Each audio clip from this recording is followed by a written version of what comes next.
Yaƙin Iran na nema ya dalili na wargajewar ƙungiyar NATO, wato abubuwa da dama sun faru wanda ba ma za a ji su ba sai nan gaba kaɗan bayan wannan yaƙi ya ƙare, shi ne za a ga waɗannan abubuwa suna ci gaba da faruwa. Wato a yanzu dai duniya ta riga ta gano wani abu wanda yake nuna asali ashe ƙarfin ƙasar Amurka ba iya ƙarfin da take taƙama da shi take alfahari da shi ba a faɗin duniya. Wato alfaharinta shi ne amfani da take da ƙungiyar NATO da sojojin ƙasashen duniya tana yin nasarori a wasu ƙasashe wanda take bayyana hakan a matsayin nasararta kacokan. Kai duk da haka ma a yaƙe-yaƙen da ƙasar Amurka ta yi a ƙasashe na duniya, in dai yaƙi aka yi na gasken gaske ba ma ta yin nasara ko da ko ta samu taimakon ƙungiyar NATO. Misali ƙasashen da aka ga ta yi nasara wanda ta yi amfani da ƙungiyar NATO ba su da yawa, ba sa wuce irin su a ce ƙasar Iraki da irin su Libya da irin su Syria da waɗannan ƙasashe waɗanda su ma dai akwai dalilai da dama da ya sa sukan iya yin nasarar kawar da gwamnatocin wannan ƙasar har da haɗin kan maciya amanar ƙasa da al'ummar ƙasa. Amma duk ƙasar da ƙasar Amurka ko da tare da ƙungiyar NATO ne suka shiga wannan ƙasar suna so su destabilizing ɗin wannan ƙasar, in dai al'ummar wannan ƙasar ba sa goyon bayan su ba sa iya yin nasara. Ku kalli abin da ya faru a Afghanistan, ku kalli abin da ya faru a Vietnam. Wato duka in dai aka ce al'ummar ƙasa suna mara ma gwamnatin su baya tare da su za a yi faɗa, to ba sa iya nasara a wannan ƙasar. Dole sai sun yi hikima sun yi amfani da faɗan cikin gida sai su shiga su ƙarasa abin da suka fara, kamar yadda kowa ya san abin da ya faru a Iraki irin haka ce, haka Libya da 'yan ƙasa aka taru aka kawar da gwamnatin Gaddafi, haka Syria da 'yan cikin ƙasa aka yi destabilizing sai da aka ɗauki shekaru ana faɗa a cikin ƙasar sannan a ƙarshe suka shiga suka ƙarasa ayyukansu. Amma in dai yaƙi ne za a yi one in one a ulma ƙasa a dunƙule take tana yaƙar su ne, wallahi ba sa iya nasara. Abin da ya faru a Afghanistan shaida ne, da suka gudu suka bar manya-manyan jirage da kayan yaƙinsu suka tsere suka bar ƙasar, yanzu haka ba su da iya base a ƙasar Afghanistan. Yanzu kuma sun wayo kan ƙasar Iran, ba ma su kaɗai ba ne fa, amma fa sun kasa yin nasara. Su biyu ne suke wannan yaƙi kuma a cikin ƙasashen da suke alfahari da intelligence da makaman yaƙi na zamani, waɗannan ƙasashen guda biyu suna jin izza suna jin kansu su wasu ne.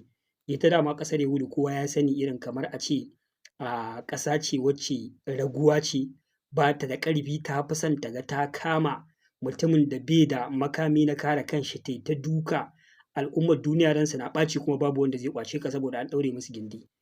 Kun ga yadda take ma ƙananan ƙasashe tana faɗa da su ai ta bari ina ba za ta bari ba, amma in ta tare daidai da ita ba ma za ta iya yadda ta yi yaƙin one in one ba, balantana ta yi nasara. Yaƙin da ƙasar Yahudu ta tunkari ƙasar Iran da shi na kwanaki 12 ai ita kaɗai ta fara wannan yaƙi. Tana ganin ta shirya ta tanaji makamai, in aka ba ta dama cikin ɗan ƙanƙanin lokaci za ta iya rugurguza ƙasar Iran. Ana fara yaƙin nan na gaya ma kafin kwace kobo aka fara rugurguza ƙasarsu, suka ga ba makawa fa tasu ta kusa zuwa ƙarshe, suka gayyato iyayensu Amurka da gudu, Amurka ta rugo da gudu ta zo ta shiga wannan yaƙi. Ita ma tana shiga ƙasar Iran ta yi mata martani ta kai hari iya base ɗinta da ke Qatar, suka ga harin nan fa da gaske ya kai iya base ɗin nan fa suka rinƙa mamaki kuma harin ya yi ɓarna. Ai ba shiri aka ce ai ceasefire, kawai aka ga Amerika a Twitter kawai Donald Trump ya riga ya sanar da cewa fa an yi ceasefire babu ci gaba da yaƙi, kuma ba wani ceasefire, shi ne nan ya ceasefire da kanshi ya samu ya tattara ina shi ya tsere, wanda wannan yaƙi ya nuna cewa ita ƙasar Yahudu ba za ta iya gaba da babbar ƙasa one in one ba sai da taimakon ƙasar Amurka. A wannan karo bayan ta gama tanaje-tanaje ta shirya ta ƙara yin ƙarfi ta ƙara gayyato ƙasar Amurka suka zo suka taru su biyu fa aka yi ta ɗauki ba daɗi ana kare jini biri jini, nan ma dai nasara ba ta samu ba. To fa shi ne yanzu shugaban ƙasar Amurka Donald Trump yake so ya huce fushinsa a kan ƙungiyar NATO saboda sun ƙi zuwa su taimake shi ya murƙushe ƙasar Iran. Tun da aka fara yaƙin ne yake bambami yake bala'i, yaushe za su zo? Kun tuna lokacin da aka buɗe aka kulle Strait of Hormuz, ya fara kiran za a yi coalition na manyan ƙasashen duniya, ai tun da ƙasa jiragensa aka tattare, bai kamata a ce Amerika ba ce kaɗai za ta buɗe musu wannan hanya. Akwai buƙatar su ma su turo sojojinsu da mayaƙansu a zo a buɗe wannan hanya. Shi a nufinsa ai Iran ba za ta iya yaƙi da duniya gabaki ɗaya ba. Misali a ce France, irin su Germany, irin su Italy, irin su Spain, duk da ƙasashen da suke da cikin ƙungiyar NATO nan, ya so a ce sun turo da jiragen yaƙi an zo ta ƙarfi an buɗe Strait of Hormuz wanda ƙasar Iran ba yadda za ta iya yi. Amma kuma mutanen nan fa suka koma gefe suka ce fa yaƙin nan fa ba nasu bane, ba da su ake yin shi ba, yaƙi ne na ƙasar Amurka da ƙasar Yahudu, saboda haka su ne za su iya yin wannan aiki su je su buɗe wannan hanya. Daga baya ya ce to ya ma gano ai ba ma ya buƙatar sai ya buɗe Strait of Hormuz da ƙarfi, A'a, idan ya ƙarasa kassara ƙasar Iran da kanshi shi hanyar zai buɗe, wanda yake ikirarin a wannan lokaci ya gama da Navy ɗin ƙasar Iran, ya gama da sojojin ƙasa, ya gama da sojojin ruwa, babu wani makamai da ƙasar Iran take da shi da sauransu, kusan yaƙi ma ya kusa ƙarewa. Amma dai Strait of Hormuz ta ƙi buɗuwa. A kwana-kwanan nan ya ƙara haɗa wata bataliya ta sojojin Amurka 15,000 da jirgin yaƙi 100 aka ƙara yunƙuri suna doso Strait of Hormuz aka yi ɗauki ba daɗi da jiragen su ƙwaya 2. Ai sai suka yi kwana aka ce ai an fasa. Ko kunya fa ba sa ji. Jama'a ku duba irin rashin nasarar da suke yi kai tsaye ƙarara kawai an fi ƙarfinsu ne ba yadda suka iya. Suka koma suka ce ai wannan operation ɗin an fasa yin shi. An fa ƙaddamar da shi za a yi. Amma da suka ga uwar bari sai suka fasa kuma sun ce Iran ba ta da Navy. To waye yake tare Strait of Hormuz? Waye hana a kasa buɗe Strait of Hormuz? Wannan labari ne na banza. Saboda haka yanzu an dawo ana maganar sulhu. Sulhu an yi gabas, an yi yamma, an yi kudu, an yi arewa, sulhu ya ƙi yiwuwa. Saboda su sulhun da suke so a yi, suna so a yi total surrender ne. A miƙa wuya kawai sai abin da suke so za a yi. Ita kuma ƙasar Yahudu tana gefe, ta kasa yaƙar ƙasar Iran, ta turo ƙasar Amurka kan gaba, ta je tana can tana da gudan wuta a Lebanon. A Lebanon ma dai nan ma ba daɗi take ji ba, illa iyaka idan kuka ga suna izza suna munna, sun yi shelin ɗin makamai ne ta sama sun rusa mutane gidajensu, amma sojoji wallahi tallahi ba sa nasara. Gaba da gaba da su ake yi ana yaƙar su suna jin ba daɗi. A yanzu haka ma labarin da nake gani baya ga hare-haren da suka kai na jiya da shekaran jiya suka yi mummunar ɓanna, to sun ma fusata dakarun Hezbollah sun je sun yi confronting ɗinsu yanzu haka ana mugun ɗauki ba daɗi gaba da gaba, ba wai daga nesa zuwa nesa ba, yanzu an zo ana yaƙi na gaba da gaba. Kuma a wannan yaƙi idan kuka ce kuka yi searching ɗin videos ɗin za ku ga yadda dakarun Hezbollah suke amfani da drones, wallahi sojojinsu suna guduwa. Gashi nan an farmaki motar yaƙi, an farmaki sansani, wallahi ba ƙaramin mawuyacin hali suke tsantan kansu a ciki ba, saboda ba su da capability na yin ground invasion, ba su da ƙarfi irin wannan, illa iyaka su ta shelin ta sama kawai su dinga ɓannata muku ƙasa. Sun san ba ku da iya defense system, kuma dama gwamnatin America ba za ta shaida muku da irin makaman da suke da su balantana in kuka harba su ma su kara tarewa. Shi ne ba kawai ƙarfinsu. To ita kuma ƙasar America ga ta nan an sa ta a tsaka mai wuya.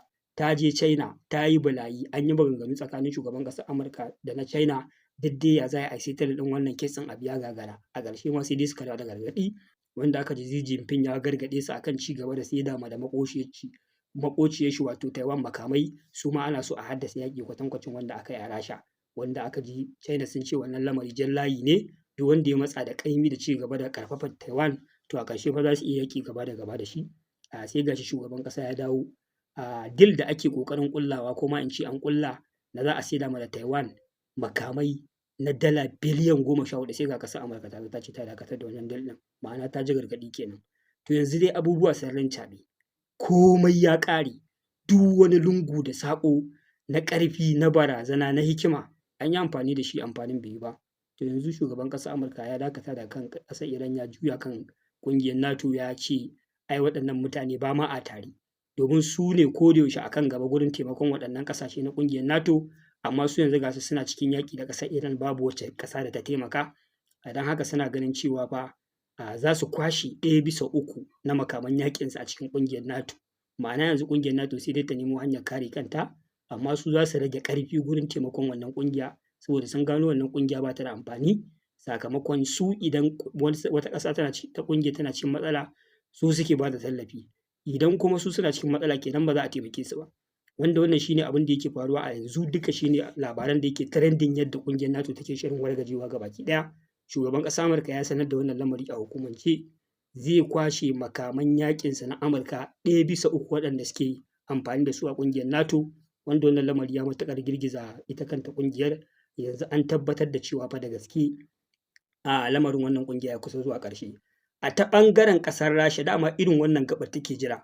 Kun san ilahirin yaƙin da ake a Rasha fa da Ukraine ba iya ƙarfin Ukraine ba ne, dama ita dai wannan ƙungiya, a ƙarƙashin wannan ƙungiyar ne ake haɗa biliyoyin kuɗaɗe, ake siyan makamai, ake ɗiban sojoji, ake ɗiban machineries a je a kai su Ukraine, har yaƙin ya iya kaiwa shekara 4. Amma babu wani mutum da zai iya yaƙi da ƙasar Rasha wai shi 1-in-1 kuma ƙaramar ƙasa wai ya shekara 4 ana yi yaƙin bai ƙare ba, babu wannan mutumin. Dama wannan ƙungiyar da kuke gani ita take tara waɗannan billions of money.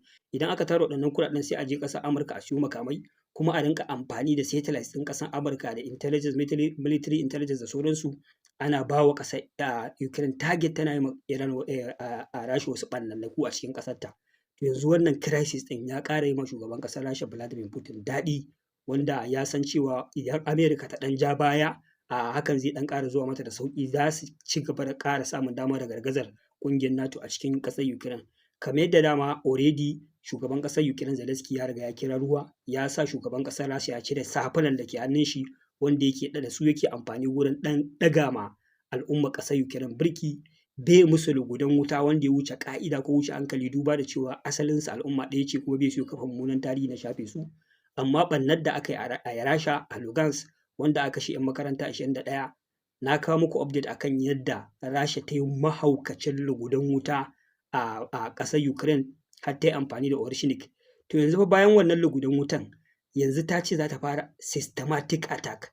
Yanzu fada shugaban ƙasa ba za ta tsira ba, military barrack ba za ta tsira ba, command center ba za su tsira ba, kai duk wani abu mallakin gwamnati. Sun ce ba ma iya mallakin gwamnati ba, har ofisoshin diplomasiya na ƙasashe kamar embassy na Turawa su tattara ina su fice daga birnin Kyiv, domin za su fara ɗaukan mataki mummuna a ilahirin complete duk wani abu da yake da alaƙa da gwamnati a cikin ƙasar a cikin wannan mako. Shine halin da Ukraine take wato ma'ana yanzu fa ilahirin babban birnin ƙasar, duk wata cibiya ta gwamnati da wani jami'in tsaro babba da command centers da koma waye da yake cikin wannan birni an ba shi dama ya tsere.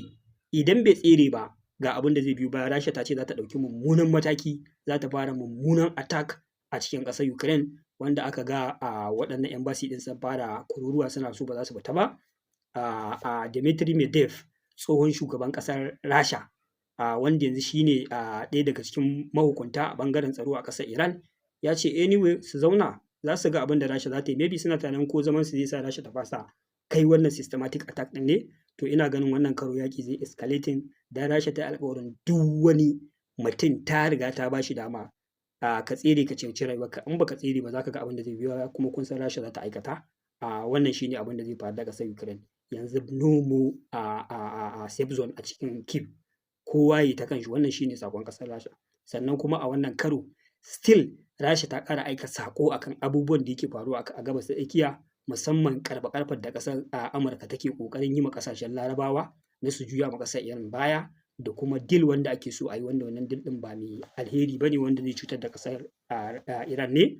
Wannan ne karo na farko da ƙasar Rasha 1-in-1 ta fara gargaɗin Amerika, ko kuma tana gargaɗin abin da zai iya ci gaba da faruwa idan aka matsa sai an kai ƙasar Iran ƙasa. To kun ga yadda abubuwa suke escalating kenan a siyasar duniya, abubuwa sun ɗauki zafi. Ana ganin cewa fa an zo ta gaba da maimakon abubuwa su yi sauƙi, to fa za su iya ƙara zafafa, su girmama, su kai matakin da ba a tsammani. Magana ta gaskiya, abin da yasa kuke ganin waɗannan abubuwan suna faruwa a faɗin duniya, tsakani ga Allah mun yi rashin dace a wannan karan a faɗin duniya na irin shugaban da suke mulkan al'umma. A ko'ina idan ka tsaya kai nazari kai lissafi, za ka ga wasu irin shugabanni aka samu waɗanda da ba irinsu ba ne. Da irin shugabannin da ake da su a ƙasashe manya na duniya masu hankali ne da hangen nesa da lissafi.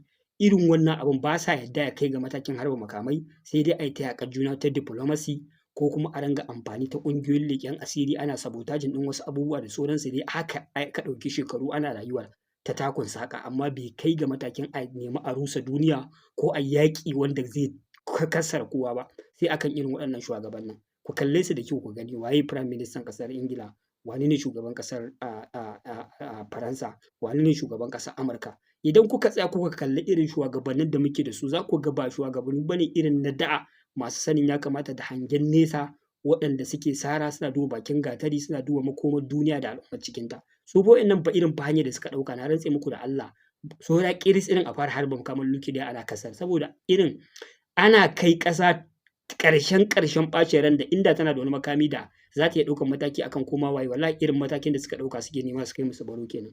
Muna fata Allah ya kawo mana ƙarshen waɗannan fitintunu, ya kassara zalunci da azzalumai, ya ba wa masu gaskiya nasara. A nan zan dakata, ina muku barka da sallah. Wassalamu alaikum warahmatullahi ta'ala wabarakatuh.